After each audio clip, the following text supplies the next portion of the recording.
Welcome to Great American Gardens. I'm Tricia Springer. Today we visit the crown jewel of San Francisco's Golden Gate Park, Strybing Arboretum and Botanical Gardens. Literally built on sand dunes next to the Pacific Ocean, the grounds of Strybing Arboretum were so difficult to tame in its early days that even the landscape architect who designed Central Park, Frederick Law Olmsted, refused the job. Yet, through grit and determination, a world-class garden grew out of the shifting sands, a garden that today attracts visitors from all over the world.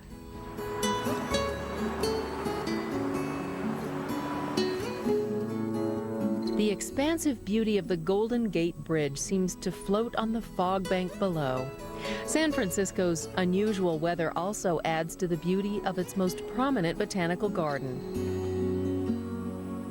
At the Strybing Arboretum and Botanical Gardens, plants from around the world make their home in a remarkable climate.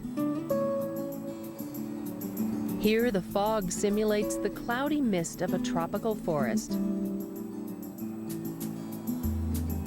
The mild winter encourages a giant rhubarb. And the wind matches the might of the soaring redwood forest. Within the 55 acres of the Arboretum are 12 main gardens that represent different parts of the world. But this lush beauty is something of a marvel. Underneath this greenery, sand dunes make up the foundation for all of Golden Gate Park and Strybing. Well, it still is. It's all sand. And so, we've brought in soil and everything like that. But if we turned off the water and just kind of went away, I think this would revert to sand dunes. This garden opened its gates to the public in 1940. Visitors can see 7,000 plant varieties that thrive in a climate of fog, wind, and salty ocean air. There is no other major botanical garden in the world in a climate quite like this. The plants do surprisingly well. In the New World cloud forest, a canopy of fog encloses plants from Chiapas, Mexico.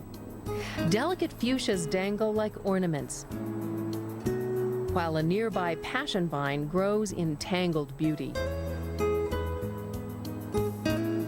These plants typically grow above 6,000 feet in isolated coastal mountains of the tropics. In San Francisco, the summer fog simulates the garden's native cloud conditions. These plants are really new to cultivation, and in some cases highly endangered.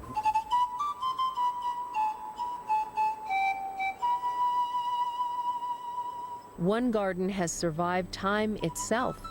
Here in the primitive plant garden, a relic from the age of the dinosaurs thrives in the California soil. This is the giant Chilean rhubarb, Gunnera manicata. And imagine making a rhubarb pie out of this thing. We don't have to cut these back to the ground and protect the crowns as they do in colder parts of the United States. Here at Strybing Arboretum and Golden Gate Park, it just grows all year round. Over 300 million years ago, its ancestor would have grown along the edges of a great swamp forest. Today, the Chilean rhubarb hails from south-central Chile. Other plants that would have crowded the dinosaurs are the ancient horsetails and magnificent tree ferns. Even plants that are native to Northern California must battle the elements at Strybing. The redwood forest is one of the most beloved areas at Strybing. Enchanting pathways wind past emerald blankets of sorrel and the redwood's raspy bark. It's important to realize that it really is artifice. This is something we made out of a sand dune.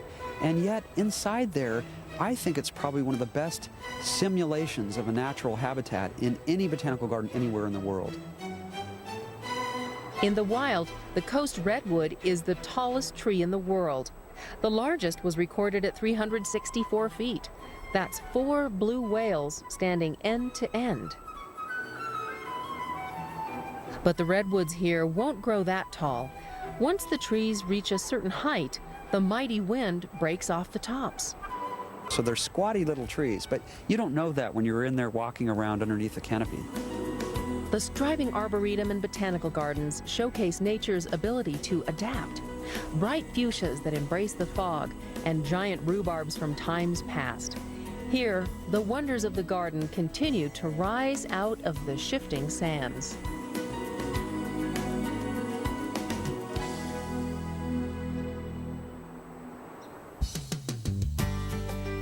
Next on Great American Gardens, a rooftop garden sits on one of America's greatest collections of art and artifacts. We'll see the greenery atop the Smithsonian Institution in Washington, D.C.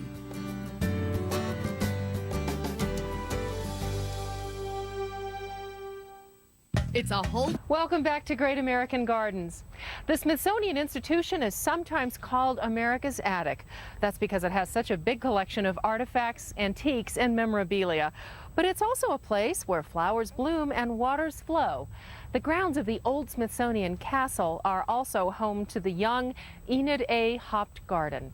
Many visitors don't realize it's also a rooftop garden planted atop an underground complex of museums and galleries.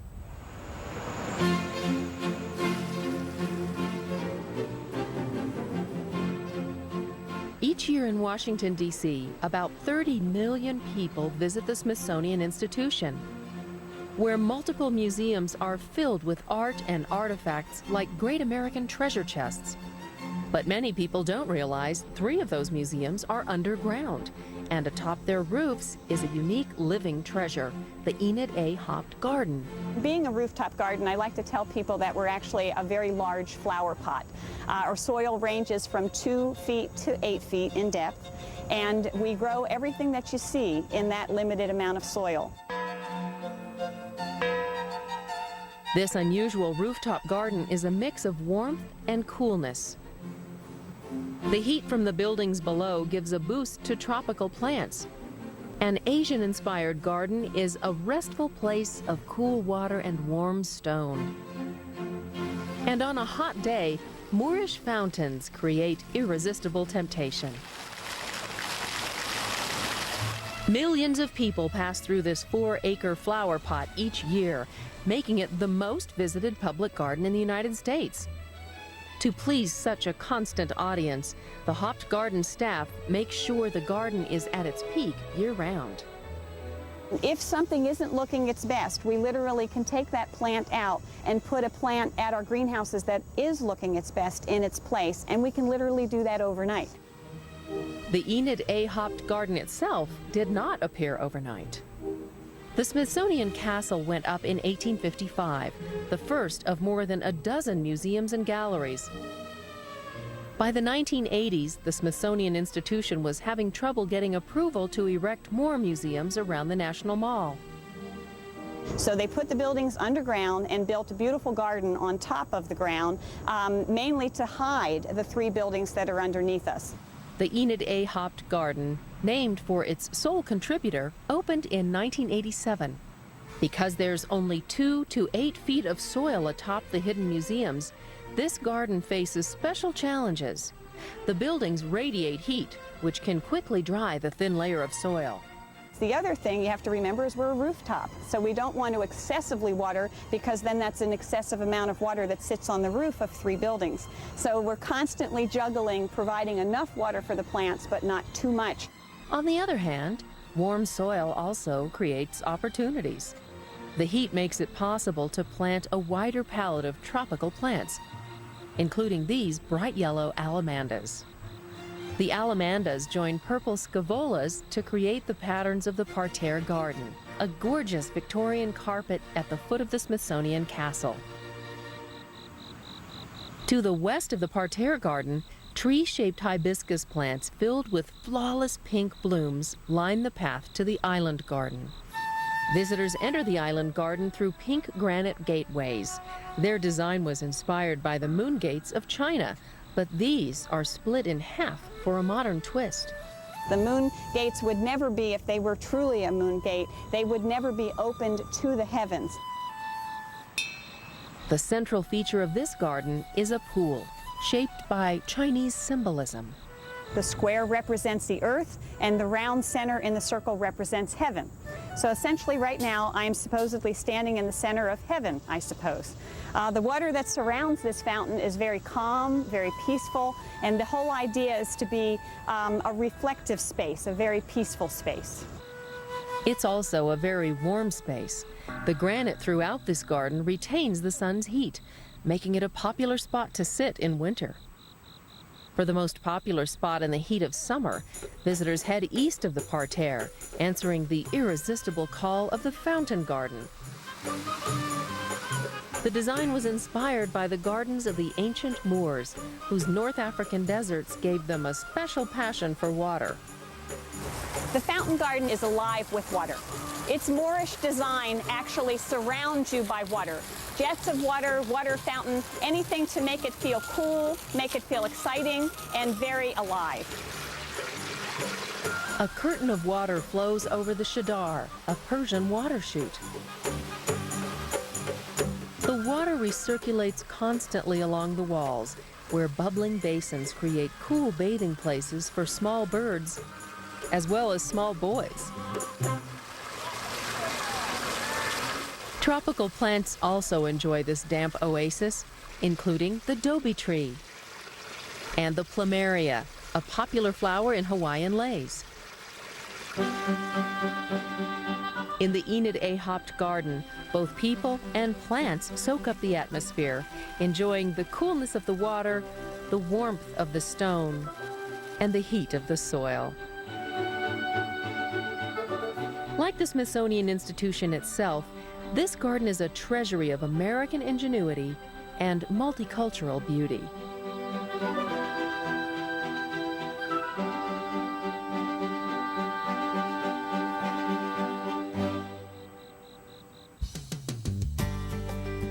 When Great American Gardens continues, a tunnel of ivy seems to swallow visitors at this entrancing garden in Salem, Oregon, when we come back.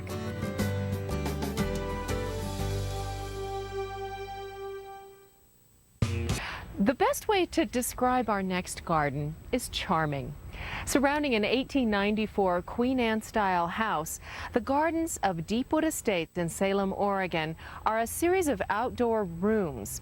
These intimate spaces, arbors, and gazebos are all designed to enchant those who visit.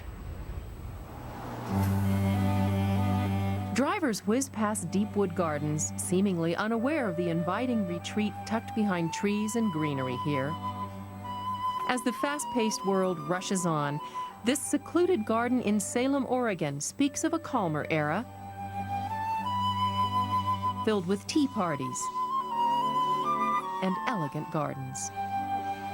What's really unique, I think, is that it's a formal garden. And in this day and age, formal gardens aren't popular. They're out of favor. Just like a house, the Deepwood Gardens are divided into distinct rooms, latticework, arbors, and trees forming the walls. The great room features orderly boxwood hedges and a piece of Oregon's past.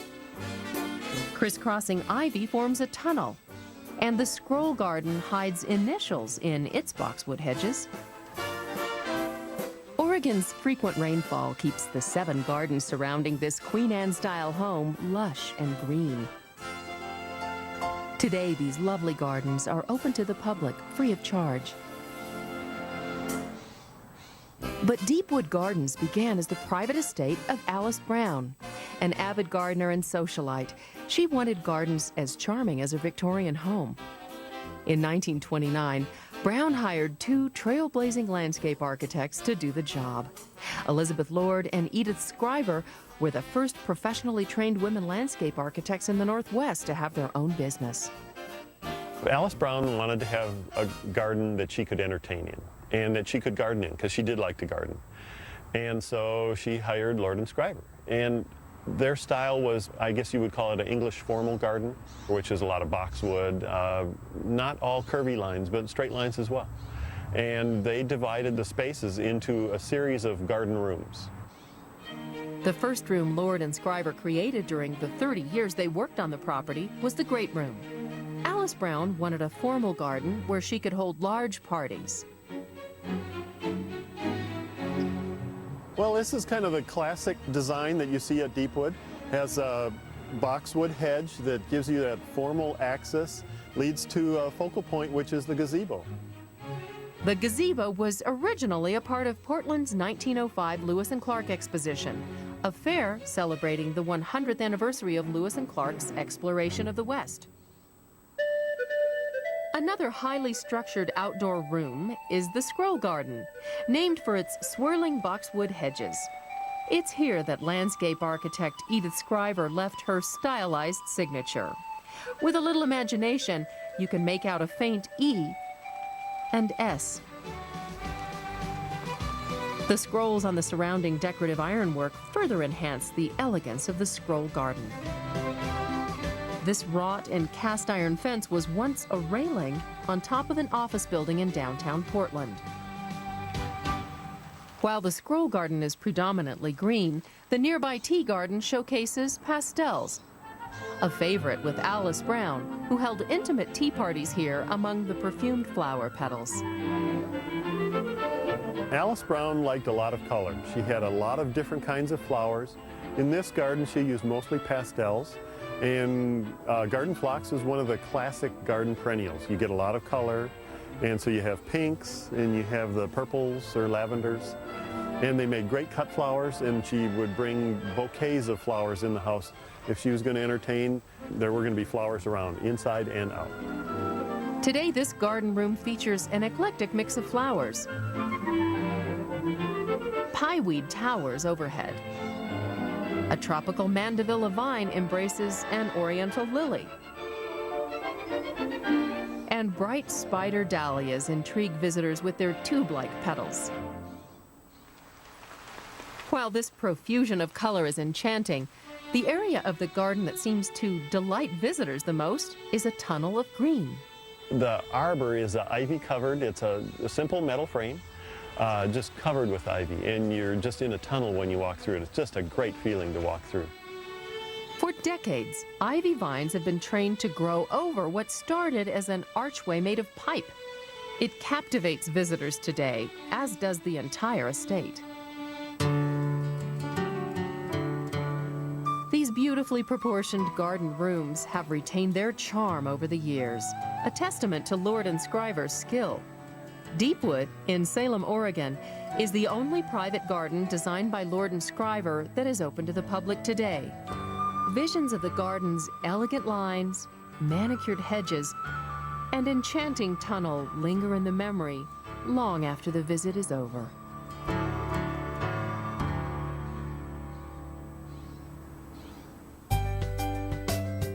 Coming up next, we make a return visit to the Strybing Arboretum in San Francisco to see a 4-ton stone lantern from Japan when Great American Gardens continues.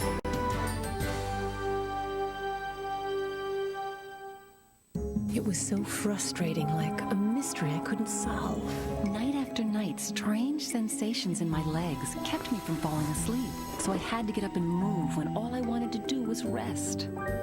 I had restless leg syndrome. My doctor confirmed it. He said with restless leg syndrome, the symptoms usually get worse at night or in the evening when it's time to relax. And then he said something else, Requip. He said Requip would help relieve those RLS symptoms that kept me from getting to sleep. He told me what to watch for, that Requip may cause you to fall asleep or feel very sleepy during normal activities such as driving, or to faint or feel dizzy when you stand up. Tell your doctor if you experience these problems, or if you drink alcohol or are taking medicines that make you drowsy. Side effects include nausea, drowsiness, vomiting, and dizziness. Most patients were not bothered enough to stop taking Requip. Thanks to Requip, the RLS mystery is not keeping me up anymore. Ask your doctor if Requip can help put your RLS to rest.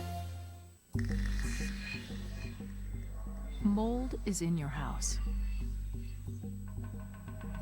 Chances are it's breeding behind your walls. Until now, drywall had paper on both sides, and mold eats paper. So by removing the paper, we've removed a food source for mold. Stop feeding the problem with paperless Den's Armor drywall from Georgia Pacific. Visit your local home center. Here's a DIY kit on creating a baby's first-year scrapbook. And it's brought to you by the DIY Network. First, block out a little mommy time to go shopping and gather your supplies. Welcome back to Great American Gardens. Earlier, we visited San Francisco's Strybing Arboretum and Botanical Gardens. Within the Arboretum is a unique feature, a Japanese stone lantern that illuminates an unusual history in what's called the moon viewing garden. This lantern once graced the grounds of a temple in Japan. It commemorates one of the leaders of the Tokugawa-era shoguns, who were military leaders of Japan from 1603 to 1867. This is the largest Japanese lantern outside of Japan. It's one of two from the Tokugawa era that's in the United States. The other is in Washington, D.C., where it was a gift to the Japanese government. Weighing in at 4 tons, this lantern was once part of a pair, but its twin was destroyed in World War II. Today, this one-of-a-kind lantern proudly displays its family crest of 3 hollyhock leaves, reflecting the peaceful nature that now surrounds it. It's an appropriate anchor to our moon viewing garden, which is kind of a neat tradition in Japan, where people during the time of the full moon go and drink sake and write poetry about the moon, and we're really lucky to have it here. Japanese gardens traditionally display the universal elements of earth, air, fire, and water. The Japanese lantern represents the fire aspect, symbolically illuminating the path of those who pass by. The historic Japanese lantern is one of many elements that make Strybing Arboretum its own anchor of extraordinary beauty in the city by the bay. Thanks for joining us on our tour of Great American Gardens. And remember, public gardens are your gardens.